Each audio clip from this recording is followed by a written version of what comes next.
I'd say within the last 20 or 30 years that, certain books have been written and things have been formulated to be able to actually be practiced and understood from a numerological perspective, a planetary perspective, your basically your tree of life perspective.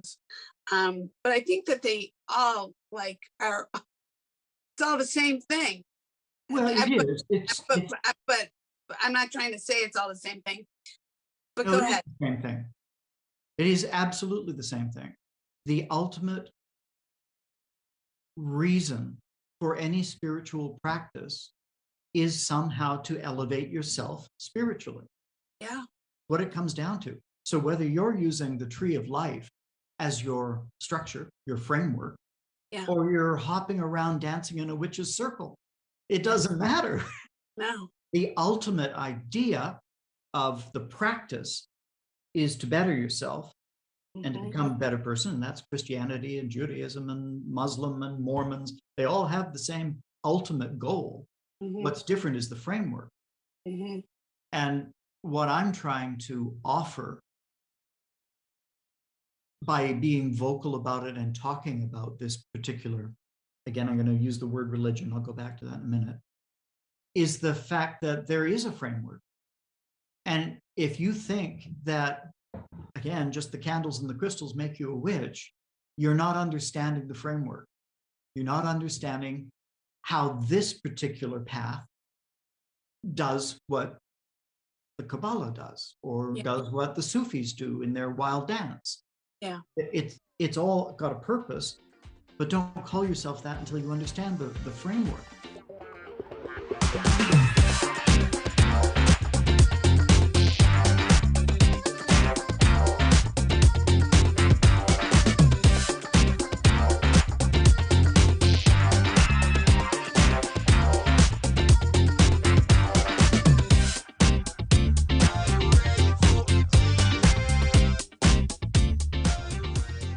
Do you believe in magic? Well, this is the month, if there's any month, to make it happen. So I look forward to you hearing me sit down with Todd McIntosh, where we talk about Wicca, the magic of witchcraft, and the magic of the parallels of Wicca and makeup. Come join me.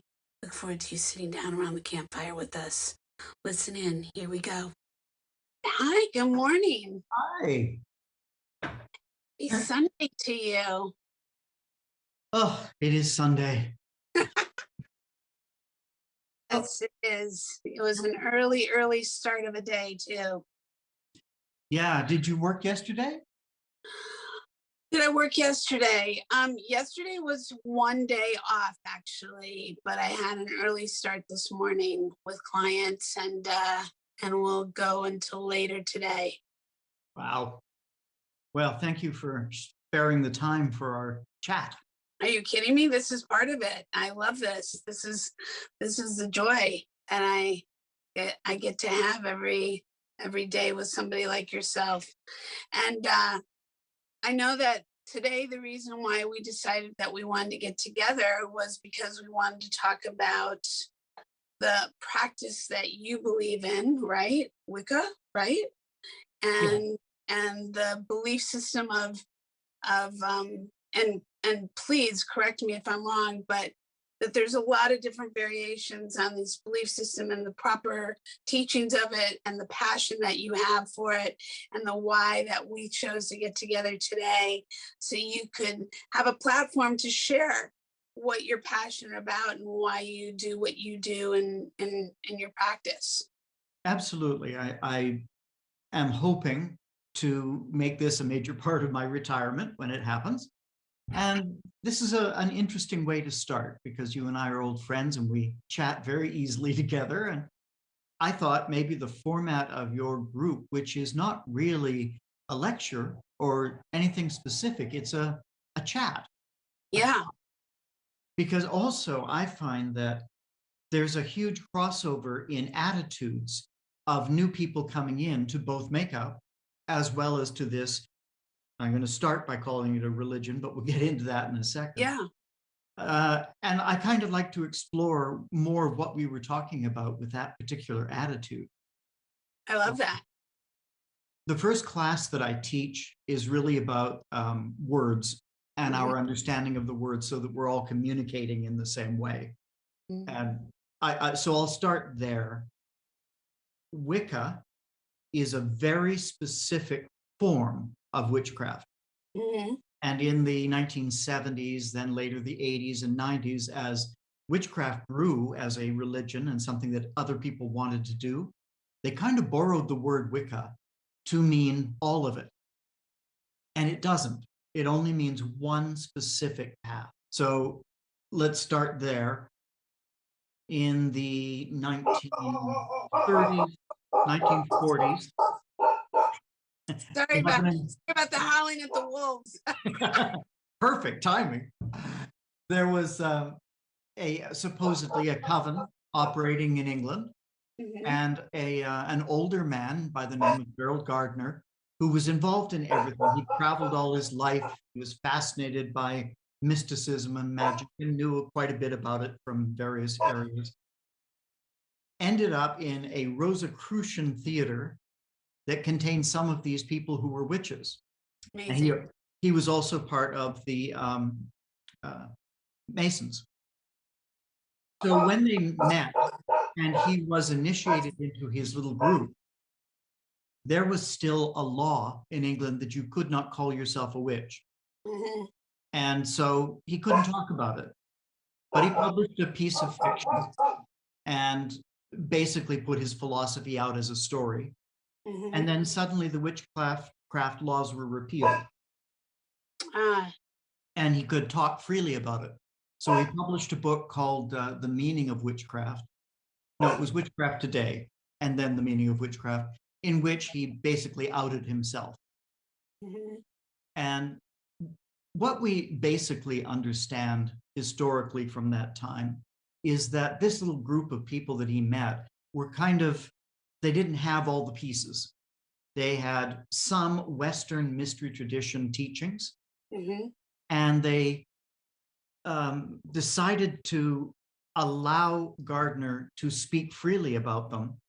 And Gardner started his own group, which he called the Craft of the Wise, or the Wicca, Mhm. WICA. Yeah. And he wrote his own book, borrowing snippets from everywhere. So there's a little bit of the Key of Solomon in there, and there's a little bit of Aleister Crowley in there, and there's poetry from this place, and there's workings from that place. And he put together this sort of framework that is called Wicca. Now, the reason that that's important is that it's an initiatory tradition, which is something that a lot of the new people coming in may or may not even know exists out there. Mhm. Mhm. But the point being that none of the teachings are allowed until you're initiated. So you don't really know anything. So how would you know coming into it what it is that you're seeking if you don't get this revealed information until your initiation? This is a very difficult question right now because a lot of the people who are seeking, and I go on to the Facebook witch page and I download the little witch apps and talking to people from 12 to 25, 26, 27, they're lost. They don't really have an understanding of what any of it is. And if I try and talk to them about it, I've actually been kicked off a couple of those sites because they're calling people like myself gatekeepers. The idea that we are laying down, you're not really a witch unless you do that, or you're not really a witch unless you do that. We are not. There has to be a framework, or you don't have anything. And when we're talking about the framework, a lot of the people don't want to hear this. So I'm going to step back a minute with Wicca Yeah. Yes.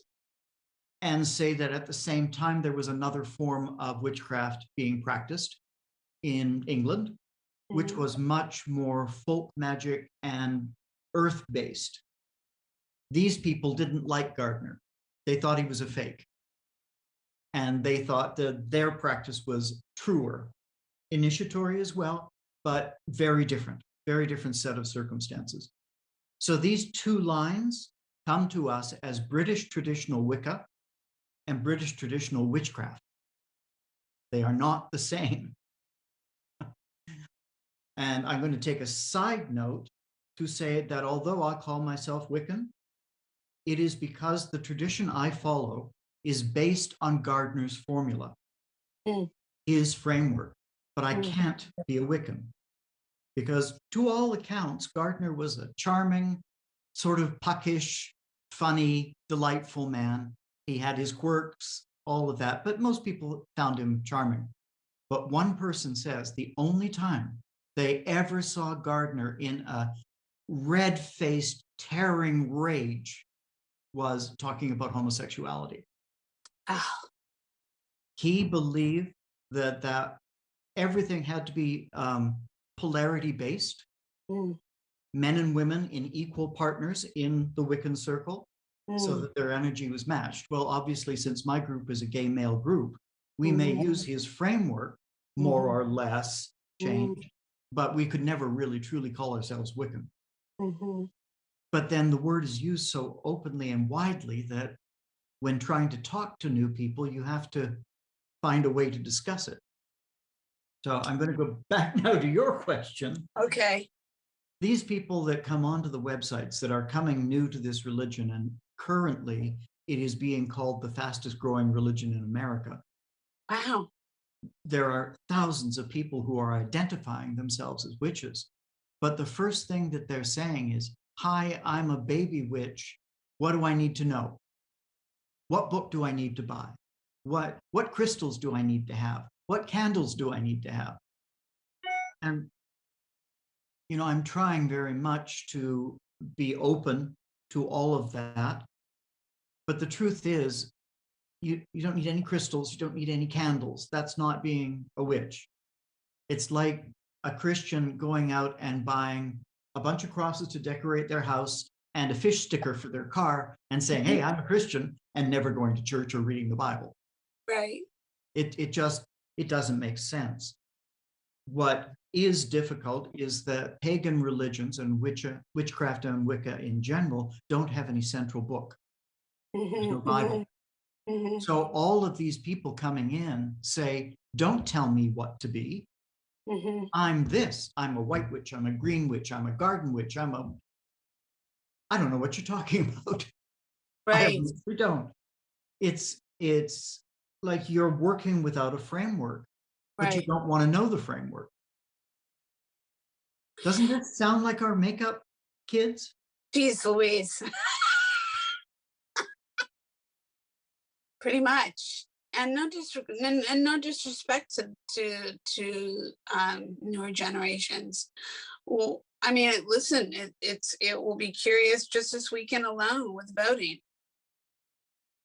what will be revealed, because I do believe, coming from a perspective and speaking on perspective, because that's what I think the culmination of this is. You know, whether you talk about a format, a central book, or a central understanding, is if you don't have perspective and you don't have the teachings and you don't have the bigger picture to guide you to on a journey, on a proper path in this realm of what you just asked me, I think that personally, if you don't have perspective of not so much living in a dark age or living 20 years ago in this realm of this industry, meaning the film industry, and how do you apply that to a contract, for instance, or this going forward, and how do you vote? Look, everybody's got the right to their decision making, right? But if you don't have the understanding of why a Friday is turned into a Friday because you don't have a 54-hour week turnaround, or weekend turnaround, I mean, if you're on that kind of a structure or a book, so to speak, applying these things, paralleling them, you don't know the difference. You don't know how to be guided properly. You don't understand the value that that brings and how that will, you know, so when I see people write on Well, if we had gotten only, where we could work only 8 hours versus the truth is, you're never going to work 8 hours unless you're on a Soderbergh or a Clint Eastwood movie. That's pretty much the truth. It doesn't mean that that's not possible. It just means that, why did you get into this business? Right. Exactly. And if there is no town hall Zoom meeting for all of the people who have the knowledge to explain to these people who don't know what that turnaround was for or why they can't work an 8-hour day, then how are they going to make an informed decision in their life? Right. And or if you're not showing up to those town hall meetings, or that you're having town hall meetings that people want to gather at and be listening to other people, maybe then those who are leading them, I don't know what it is that's going to make the secret sauce or the book of knowledge Yeah. in No, this it's exactly parallel right. come to be to fruition. um when I mean, in that case, the most people that I was ever on the town hall meeting with was 500 and some odd people. The least was like 100 and some odd people. I think this week sounds like it could have even been less than that. So therefore, how are you getting that message across? How are you no different than in your form of practice? How are you getting that message across? It's challenge. It is a challenge, and there are so many similarities between the two. That's one reason that I wanted to chat with you about them. But there are distinct differences. For example, we are talking about a contract, so there's something written, and it's a set of rules. And we are talking about people in authority that we voted into authority for us, who understand all of that and give an explanation, and there's only one explanation.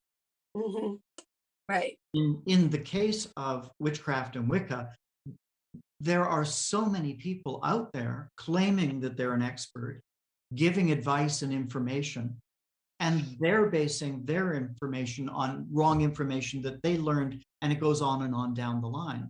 Yeah. And someone steps up to say, no, it's this way, and you get shot down, and nobody wants to hear that. It's just a different world now and a different generation, as we've been talking. But take, for example, the first thing that anyone is telling these young people is you need to have a bunch of crystals and you need to have a bunch of candles. Now, ultimately, it's so bizarre to me because those are trappings. Yeah. Those are at most decorations, or at least decorations. At most, they have something.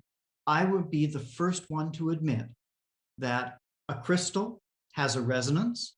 It has its own inherent value and power. And I believe it has a thread to the astral. So there is something in that item that can be used. But without preparing it properly, and without understanding, and in this case, the girls are mostly girls. There's only a few guys that I saw on these sites. Most of the girls are asking about spells. That's their first go-to. They want to do a spell. Oh. Doing any of that is internal. It's not external. These items that you gather on your altar in which to do a spell are all about reminding your unconscious of your goal. Spell work is about the Huna, that's the Hawaiian shaman, believe that there are three selves. There's a talking self, which is the one that's doing the talking right now. There's a younger self, which makes a lot of sense, and a higher self that's up there. The younger self, we would call the unconscious. They younger because it's like talking to a 5-year-old. It sees symbols and it understands concepts, but not words and directions, all of that. So what a spell is doing, when you're speaking, you're engaging the conscious self. So you can get him out of the way. The words mean nothing. Has nothing to do with anything except maybe informing whatever is listening of your desire. The younger self is looking at all the pretty pictures. It's looking at, okay, this is the symbol for love. I know we're going to, be searching for that. And the Huna believe that the younger self has direct communication to the higher self, which is part of the divine. So a spell is sending a message through yourself to the divine to tell them what you want to manifest. But it's all in here. I don't need crystals. I don't need candles. I just need some intent. It's really interesting that you just shared that, because when I think about that, just from my perspective, I always talk about when you use the reference of the unconscious and the young self and the 5-year-old. I always say that a child, but before the age of 5 or up to the age of 5, is still like in another world, hasn't really settled in this world in their body, even though some would think, what in God's name are you talking about? But there's an ability for up to 5 years of age for a child to have had past life experiences or talk about other planetary experiences. And if you're paying attention to children of that, under that age or up to that age, will say some pretty profound things unconsciously that will shake up the self in the present in this body, and is really talking to that higher. Yeah, absolutely. Witches call this the age of reason. And basically underneath the age of reason, right? For example, you cast a circle, which is a protective barrier, but you'll find animals and children being able to walk through it with nothing. They don't feel it. They don't know. It's because they're half on the astral already. Yeah. They're not all corporeal yet. Yeah, I work with guided animals a lot for that reason, because I just feel like, I know this isn't, regarding your practice, but for the reasons that they're just able to, like, they're not attached to things in the same way we are. All of that is witchcraft. It's not excluded from it. The teacher that I had explained to me the first time we sat down that he could give me a framework, he could give me a structure, but everything else was up to me. And that's more or less what I'm saying. We all bring to this that stuff. If that's what you work with guided animals in your practice, you simply bring it into the framework. There's nothing stopping any of that. And these younger people calling themselves a green witch, well, okay, I understand that to mean you like to work with herbs and you have a green thumb and you're in, I get that. But that's not all there is to being a witch. And the ones who are calling themselves yellow and all the rest of it, I don't get. All of that started in the late 60s, where witches were not a recognized religion yet. And people were saying, you're all Satanists. And they needed to find a way to change that view. So they started calling themselves white witches and saying dark magic is black magic. So you're a black witch or you're a white witch. That's where it started. And all of that goes even further through the race riots and the race movements, all the way back to ancient Rome, where the conquerors of Rome were blonde. And the Romans being dark, the lights were the victor, and therefore fair and light is good, and dark is bad. Oh yeah, and we still carry all that bullshit forward. All that language comes to us today, and we're still 100%. 100%. And it's interesting that you talk about the time frame of the late 60s, early 70s, but how far back? Because Kabbalah also was shunned forever and ever, and that is the root of all mysticism, for all intents and purposes. I mean, for whether one believes that or not. Go ahead. Kabbalah comes out of the Jewish heritage into Christian mythology right around the 1500s. The two mesh because the intelligentsia of the Christian world were actually sheltering the Jews. And they learned from them. Yeah. And they learned that mysticism. So it married, it glommed. Yeah. Yes, and I know it wasn't until the 70s that that could actually start to be officially practiced and recognized, and it's really only been more even more contemporary times, um, I'd say within the last 20 or 30 years that, certain books have been written and things have been formulated to be able to actually be practiced and understood from a numerological perspective, a planetary perspective, your basically your tree of life perspective. But I think that they all like are it's all the same thing. Well, it But, is. but, but I'm not trying to say it's all the same thing. But No, go it is ahead. the same thing. It is absolutely the same thing. The ultimate reason for any spiritual practice is somehow to elevate yourself spiritually. Yeah. What it comes down to. So whether you're using the tree of life as your structure, your framework, Yeah. or you're hopping around dancing in a witch's circle, it doesn't matter. No. The ultimate idea of the practice is to better yourself and to Hmm. become a better person. And that's Christianity and Judaism and Muslim and Mormons. They all have the same ultimate goal. Hmm. What's different is the framework. Hmm. And what I'm trying to offer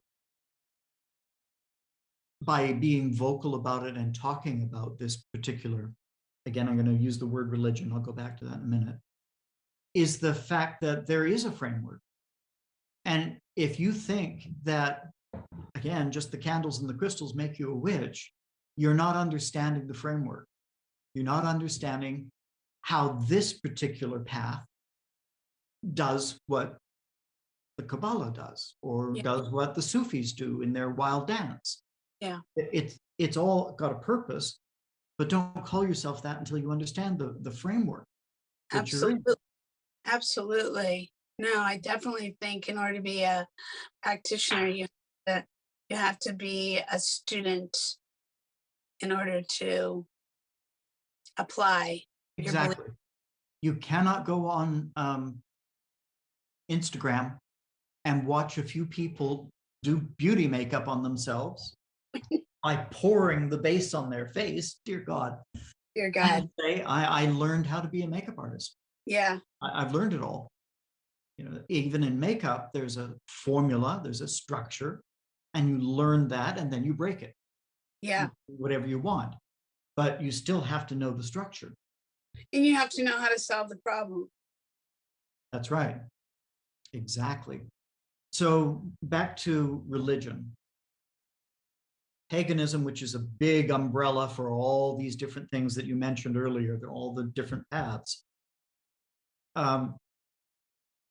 divides up amongst a lot of people who perform magic without deity. Hmm. So they would not call themselves religious. They would call themselves witches who do magic, or witches who are, of a certain path.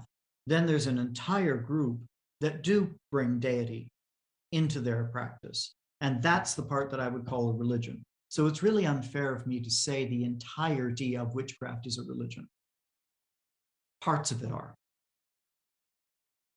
And you do not need to be working with deity in order to call yourself a witch. That makes sense. And then there's, of course, the ceremonial magic part. And the ceremonial magicians, they work with what you were bringing up earlier, more Kabbalistic, more planetary essences, although Hmm. they are dealing with entities on the astral. They are Hmm. not dealing with deity. Whereas most witches, although they understand the planetary movements and the times of the day and how they're all related to the planets and their function, don't necessarily do that. They're Hmm. more from the gut. Hmm. But being from the gut, also there's something to be said for that, don't you think? I think that we as energy source really have lost that ability to follow and work with the gut Mm-hmm. because we're so influenced by so many outer sources versus our internal source, Yeah. that if we were more quiet within, that which would guide us divinely would Right. be the gut. And of course, the first thing I teach after I've done all of the word definitions is to meditate. Because Mhm. how else do you connect to the voice inside? It's the only way we have of doing it. Love this conversation so much. It's very interesting. Is it silence? I think it's silence is an anagram for listen. I got chills. Yeah, it's a very interesting concept there, just in general. But then again, I get a lot of people who have been trained in transcendental meditation or other Yeah, forms of meditation, and that's not what we do. no, Our trick is not to go down till we're absolutely blank and live in that space. It's to shut out everything so we can hear the voice, right. our internal voice, or if you want to call it the voice of a God form, you can do that as well. But you've got to listen to it and hear what it's saying in order to make any kind of forward movement with yourself. How do you know what your true purpose is if you're not listening to the voice inside that's telling you what it is? And so then taking your beliefs, your practices, and applying it in your everyday life, how do you find yourself doing that, applying that, That's and a how? really great question. Um, what we're attempting to do, I'm sorry, this cat is on my lap and he will not No, leave. it's fine. Please. I'm surrounded by Noah's Ark. The idea of what has happened to our society, where if you go to church at all, you go to Mhm, church or synagogue or whatever it is for a certain amount of time, and then you go home and you live your life, mhm, completely disconnected from that practice. mhm, So the question is, how do you bring that into your absolute everyday way of thinking and working so that you embody it and it embodies you? mhm, And that has a number of ways for me. For example, if you're thinking about the chakra systems and energy alignment, when I get dressed in the morning, everything from pulling my pants on and pulling up the zipper to buttoning down is an energetic mix. I'm pulling from the cosmos, I'm pulling from the earth, but it's all part of while I'm dressing. It's automatic. Every step of the day is sort of like that. If I'm cooking, I stop and think about the elements and how they are involved in what I'm cooking. And in witchcraft, in a circle, you only move one direction. You work clockwise. So I bring that into cooking. I stir clockwise. Your intent, and then you can build that symbolism of seeing the water swirl, so that the next time you're in circle and you're raising energy and it's going clockwise, you have a visual that relates to your life that is there in that circumstance. It's really important. In fact, I was thinking about writing a book relating makeup to magic, because we have all the elements on our station, and the station is almost like an altar. And all of that is part of what I'm doing too. I'm laying out my magic wands. I am dealing with my palette knife, which matches the athame. I have my little metal palette down in the center, which matches the pentacle on an altar. And all of the elements of the makeup are water and oil and powder and all of those things. And then yeah, what do I do with them? I create a glamour. yeah, I take the elements and use them to transform a face into a better version of itself, or a worse, depending on the job. yeah, yeah, yeah, yeah. And I'll take it further. I've even taught classes to students where I talk about, that there are so many makeup artists who are always yelling at PAs or yelling at ADs, and their anger is always there at the surface. And a makeup artist named Alan Friedman taught me this years ago, to imagine a circle around myself, and they are never allowed to pull me out of my circle. So good. If I get mad, they've pulled me out of my circle. So I Yeah. have to stop and pull back in. But is it because you've allowed them to pull you out of their circle? Yes, Because you've given your power away. that's right. And you've allowed them to dictate what your emotions are going to be. Right. So the circle, whether it's in a witchcraft circle that you've created in order to do your ceremonies in and your spells and your worship, or whether it's just something that you do every day around yourself, that you carry with you through the day. And I think that's a valuable lesson for students if they're willing to hear it. Oh, I agree. And students or just peers in general, but students, as I think we both discussed the last time, that the student teacher role goes back and forth. It's fascinating because as we talk, as you shared about the altar or the station, um, I don't know about you, but what I find fascinating, I'm curious to hear what you have to say. That space for me is everything. And I know that many people have commented on sitting in my chair at my space because they feel calm, they feel secure, they feel that they're going to be well cared for. I may not have even laid my hands on them yet, but they can just by looking at the station know that they are in a space of professionalism, sanitation, cleanliness, a person who knows what they're doing versus otherwise. And this is not about me, but I know that if I were sitting at, I know that when I think about many people's stations of our peers, there's no way I would want to sit at their station because it feels chaotic. It Mhm. feels it feels like a lack of clarity. It feels like they have no path. They might be brilliant artists, but I would find it to be like kinetically, like just like bouncing energy that I couldn't be calm with. Absolutely. And a lot of witches believe that if you have an altar, it has to be cleaned regularly and keep it as sparse as you can because your altar reflects your mind, Mhm, reflects how chaotic your life is. And mhm, I feel the same about the station as you do. And recently I worked on a show that was one of the most poorly run and chaotic shows I have ever had the experience of working on. And there was no way to set up properly. And they mhm, were shoving people in my chair and making me do makeup. And I hadn't even sanitized, let alone sanitize all my brushes in between each person. mhm, And I did not do a good makeup that day on mhm, anyone because my station was chaotic. I mhm, needed it to be set, as you say, and reflecting where I'm at in order to do a good job. mhm. So it's very clearly related. Yeah, I mean, I think I go into a science mind of that, and I think no surgeon would be expected to do such a thing in order to perform a surgery.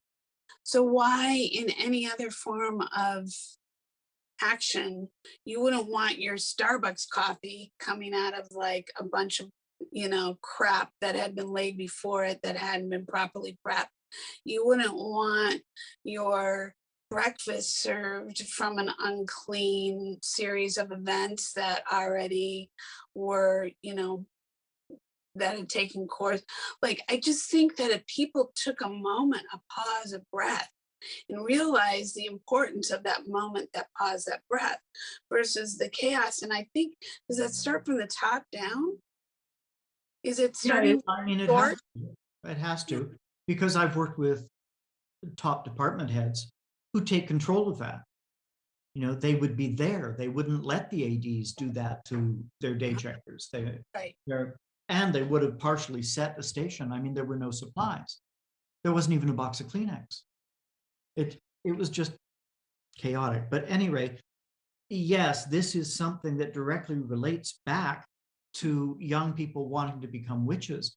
If they don't even understand these concepts, on one feed, a girl said, "Can I see all of your altars?"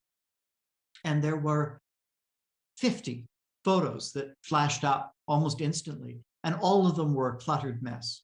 Mm, And it just made it so clear to me that no one has ever informed them of the energetic purposes behind the altar. Mm-hmm. In Wicca, there are 4 main tools, and these come directly out of the Key of Solomon, a little bit out of Egyptian history as well, but there's the chalice, the cup, the pentacle, and the athame. This is standard. If you pick up any book on witchcraft, whether it was written in the 50s or is current today, they will talk about the 4 tools. And I'm on one of these feeds, and I mentioned the tools, and I said also British traditional witchcraft uses a stang and a besom and a cauldron. And the first thing that someone said is, what are all those words? Wow. But there are 2 things here. First of all, why are you calling yourself a witch when you've obviously never read a single book? Yeah. Or maybe in YouTube videos, they're not teaching that. I don't know. I don't watch them. Second, why are you asking me for definitions? You've got a phone. Yeah. Type in athame and find out what it is. Yeah. I explained. I didn't say any of that. I didn't put her down or make her feel bad. I gave her the explanation of what those tools are. But again, even like the crystals and the candles, you can have all 4 of those tools. But if you don't understand their symbolic meaning, they're nothing but window dressing. It's all about the symbol set you build inside yourself and how you run energy through the tools that matters. But no one's teaching this. Well, I think going back to the gut, I think that you can be taught it, but I think that this is part of your own self-development. Very true. It is an experiential religion. We call it that because I can only teach you the framework. I think life in general is an experiential religion for what it's worth. And I think that, I don't know, I wasn't taught how to set up my own station. Were you? Yes, I actually was. Okay. I worked in a TV studio, and they were strict about what side the water went on, what side the alcohol went on, the whole thing. Well, I think that's amazing. I was not. I was self-developed, and for just the reasons that I just didn't come up through, that's just how it was. And I know that in life, whether it's my desk or my bedroom or my closet or my drawers or my makeup kits, if things aren't super organized and clean and presentable, I find it to be overwhelming. And I can't think clearly, no different than what you were referencing to before. But I do find that I think it's fantastic that you're taught. But I also think that kind of along the lines of what I feel you're kind of leaning in towards is that certain people also are looking to be told what to do versus being self-initiators. Well, yes, of course. And there was a whole controversy in witchcraft back in, again, the 60s, where Raymond Buckland and a group of others, including Doreen Valiente, said that it was okay to self-initiate. You didn't need to be initiated. So this is sort of what happened. Gardner came out with his Wiccan tradition, and the British traditional witches weren't as willing to be as public, but they acknowledged themselves. But Gardner was into publicity. He really wanted it. And so he started initiating people, tons and tons and tons of people. He initiated one person who went off and changed what Gardner had written and created a tradition called Alexandrian. And that's still Wicca, and it's still off of Gardner. But then Raymond Buckland and his wife moved to America. And that was the shift. That's why 1960s suddenly becomes important. Because up until that time, there were folk witches throughout America, and there, of course, were indigenous spiritual traditions. But witchcraft itself hit right then at that time. But unfortunately, Gardnerian witchcraft is an initiatory tradition. And there were too few witches for the sudden clamor of people who wanted to learn. And we're still suffering from that today.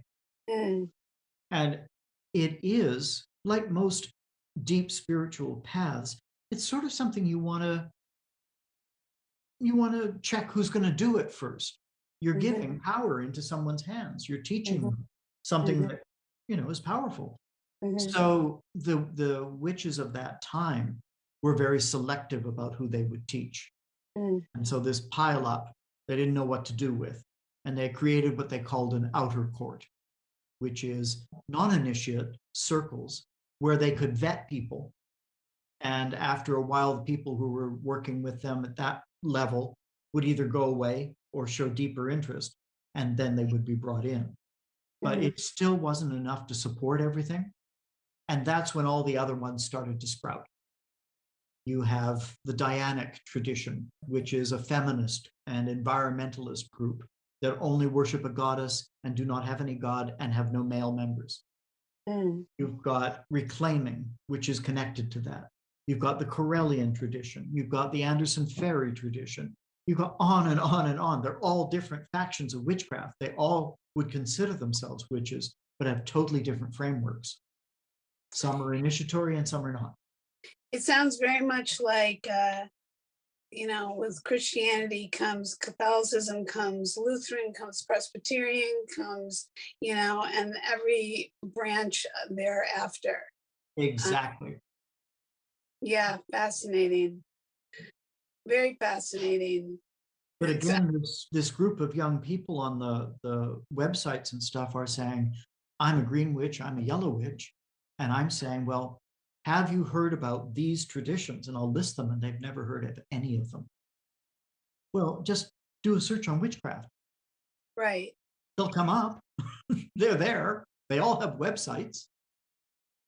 So if you had your druthers, which was why we initiated the desire to have this conversation, and knowing that we only have an hour today to talk about this, if you had your druthers in paralleling this to the career that you had for the last 40 years, and where you're segueing eventually down the line, and being a teacher is part of your passion and desire and what your purpose is on this planet.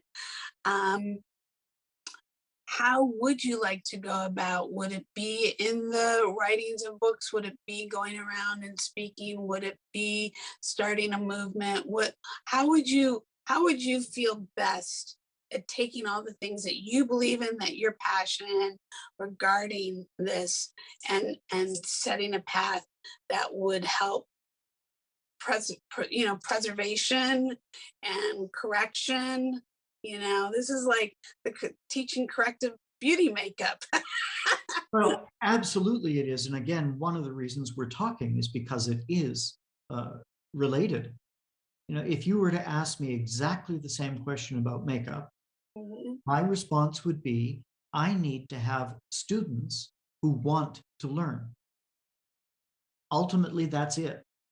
When we were young, we were rabid to learn this because there was no internet. There was no access to it any other way. You needed someone to show you the ropes, especially for TV and film. And I'm faced with the same situation when it comes to witchcraft and Wicca and the Minoan Brotherhood. Traditionally, witches do not proselytize. It is very much frowned upon. Basically, you're the mountain and you wait for someone to come and climb the mountain. And that sort of stops reaching out. So, I have an ad in a witchcraft magazine, and I'll talk to anyone about it. But usually I find people because they come to my website or the Minoan Brotherhood website and then choose my group because it's closest to them. And I don't know how to go around that. You can go to a witchcraft shop like the Green Man, and you can teach some classes. And maybe like the outer courts of the old times, you might find people who are interested. But the fallacy of writing a book and thinking that that's going to be how you bring in students, is that there are thousands and thousands of books.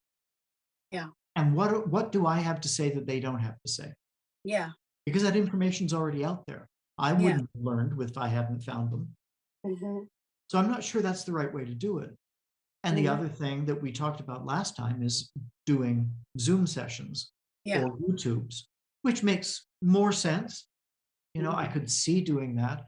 And one of my initiates has been talking about how difficult it is to find snippets of interviews with Gerald Gardner and some of those early people that I mentioned. And he wants for us to create a series where we tell our stories so they don't get lost, so they're out there. And I think that drills into the point. Yeah. Yeah. So I'm thinking it's video of some kind. Well, I definitely think creating your own YouTube library in that way, actually, which doesn't go anywhere, meaning it goes out into the world. It's the best form of a platform for you that you can then take snippets of all of those bits and send it out into other forms of the stages of platforms that you want to be out there with, be it for social media, be it for times that you speak on different platforms. But the YouTube platform is the most ideal platform to build your platform.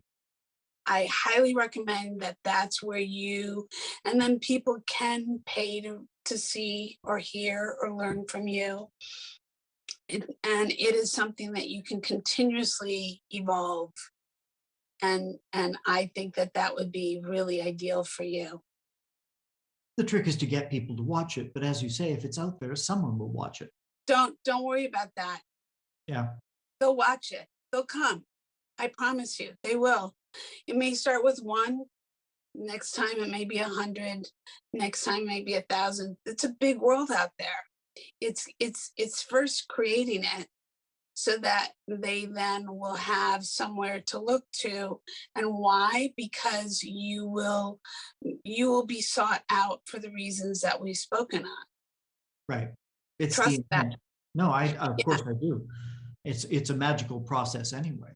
Yeah, exactly. And that the beautiful thing is you get to create that magic and you get to put that belief out there and you get to meditate on how globally you're making a difference and teaching the way that you would want people to be taught. And it will be a point of reference that will be part of your legacy. I definitely believe that. At the moment, I have a couple of students and I have 2 initiates, and we teach as a group of 3. Mhm. And I was sort of seeing that as a possible way of doing it, because ultimately it's a conversation. So Mhm. unless there's someone like you directing or driving, it's Mhm. kind of hard to sit there and lecture. It's boring. Sure. But when it's a conversation, it's lively and interesting. So I was thinking of teaching in 3. And what's beautiful about the other 2 initiates is they're both initiates in totally different streams. And so they bring a whole wide view to the That's conversation. right. Well, and if any time, I mean, personally, you'll always be able to use this as part of that piece if that's of interest to you.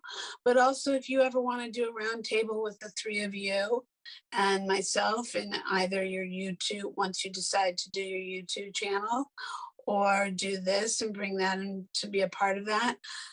Any way I can be of service to you to help get your word out. That's the whole point of this podcast also is to gather around the campfire, to share those life stories, to pull back those curtains and show people all the different ways of life that people live and experience and enlighten, and how somebody listening to this podcast might be like, oh my God, I've been seeking this, but I didn't know, that this is where I was going to find it.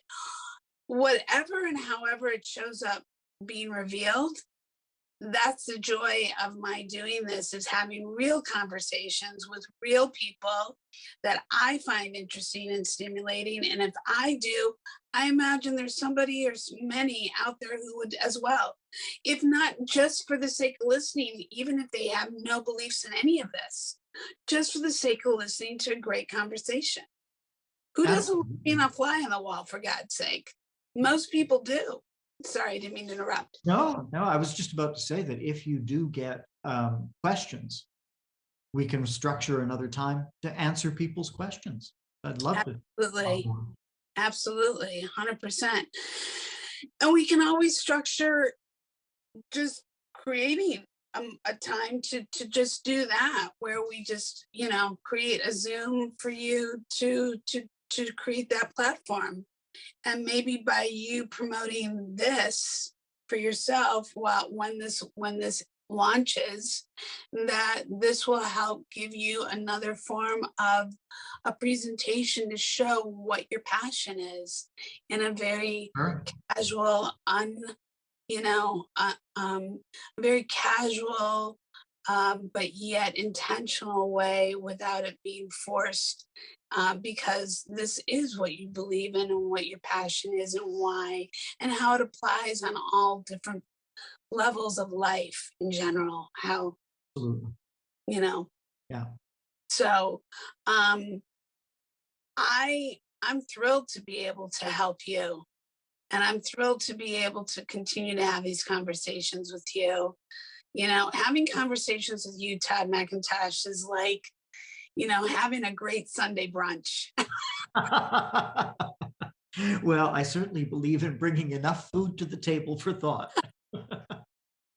Well, I definitely believe that you cannot have enough flavors to choose from.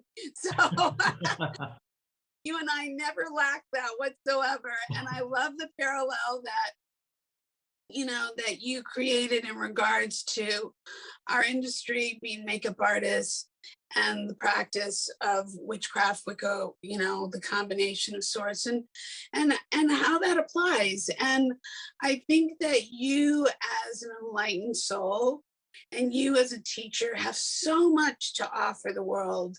You've offered our space and our industry so much. I think you have so much more to offer. I personally want to help catapult you out there, because you have too much within, this light within you that shines so brightly, that needs to be shared with the world, that's non-threatening, that's absolutely full of just so much resource. To know you, to see you, to always see you with a book, to always be taking in information and wanting to share that. We can't get enough of people like you. Teaching is an art. I think you're born to it. I had a very dear friend, in Vancouver, who told me when I was young that if you have a talent for teaching, you can teach anything. Doesn't matter as long as you understand the subject you're teaching. And I think that's right. There are natural teachers, and I think you're correct. That has been my path all my life, and I have no intention of stopping now. No, no, no, no. You must continue. And listen, the truth is I've been a teacher all my life. We didn't talk about this. Even when people said you're a teacher, right? And I've tried to deny it, the truth is, it comes out. So recognizing another, or knowing and cherishing another and celebrating another is important, because if it weren't for the teachers in the world, we would be nowhere. Absolutely. It's everything. So It's so important, because there's life lessons in every sentence, regardless of the subject, when you're dealing with a real teacher.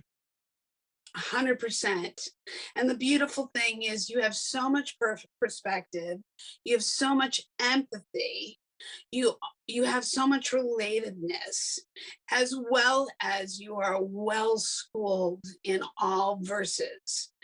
And anybody would be fortunate to learn, to sit down with you, to listen to you, to absorb what you have to share, because it's not for it's like finding the diamond in the rough. You're like a diamond. You really are. You're a diamond, an emerald, a ruby, a sapphire. You're like a delicious Elizabeth Taylor necklace, all wrapped up. And I'll Now, take. can you send me Richard Burton? Oh, Richard Burton, we'll bring him up. We'll definitely, I'm sure we can magically make him appear. Absolutely. Well, listen, thank you so much. I hope that, did we cover everything that you would want to cover in this first hour to give a sense of flavor? Yeah, it was a flavor. And what I did expect is that we would ramble. And that's sort of what I did. Yeah, there's a more linear way of going through it, but rambling works. Well, it's a conversation. We had a conversation. It was not meant to be structured. It was to open up the floor and to see involved. And I think that that's a beautiful way to teach, is that people feel like, oh, this is interesting. I'd like to hear more. This is a great way to learn. This Absolutely. is a way to become exposed and interested and want to get educated over, even if it's not a belief or a practice, just educate it. Absolutely. And I love questions. That's the best part of it, is when the things start to percolate in a student's mind and a question bubbles up, it opens everything up to yet another stream of the conversation, another way of going. It's the best thing in a classroom is to have questions. Well, I agree. Well, Professor, it's been a pleasure this Sunday morning having tea and brunch with you. And I think it's an appropriate day to have spoken on beliefs and practices. Absolutely. So, on this beautiful November day in Los Angeles and wherever one may be when they hear this, I thank you so much for always giving me your presence, and I feel very fortunate to have you in my life. So thank you. I'm fortunate to have you as a friend, but I'm also fortunate that you created this platform so that we could do this. Thank you. Thank you so much. Well, we'll do it again for sure. All right. Have a great day. You too. Much love. Bye for now. Bye. I'm telling you, the practices that we all believe are all magic. So whether it's Wicca, or whether it's numbers, or whether it's planets, or it's a practice of all of it, I get it. And it's something to believe that can take you to places that, if that's where your gut sends you to, live it, be it. Isn't it interesting how so many things parallel one another? I love sitting down with Todd. He's such a joy. He's such a wise human being. And he really, really is passionate. And I so love that he entrusted me to sit down and share his beliefs with me in the world, and why his passion of teaching is so important. So thank you for joining me. Listen and subscribe. Tell all your friends. Join me around the campfire, where we talk about everything from soup to nut to what I like to say, cannolis to egg and rolls. And don't forget the s'mores, because this is where the spirit is young and the soul is wise and the stories are vast. So come join me. I look forward to you joining me next week on the Camp Fifi Uncensored podcast on all listening platforms. Bye for now.